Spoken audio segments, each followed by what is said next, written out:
Assalomu alaykum. Bugun kameliya guli uchun ozuqaviy suv tayyorlaymiz. Bu ozuqaviy suv do'konlarda ham bor, gul do'konlarida sotiladi. Bundan 5 mg solamiz.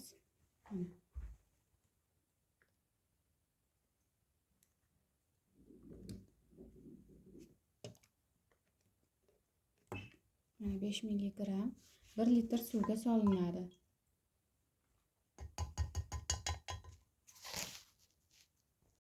Qo'shib bo'lganimizdan keyin suvga aralashtirib olamiz. Keyin esa mana shu ikkita gulga 1 litr suv yetadi. Buni bir oyda bir yo 2-3 haftada bir quysangiz ham bo'ladi. Bu ozuqaviy suv.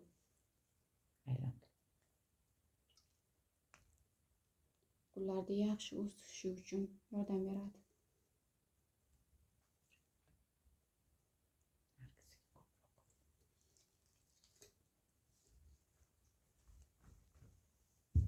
Bir litr suvimizni quyib oldik. Bu kameliya gullarimiz testosteronni yaxshi ko'radi.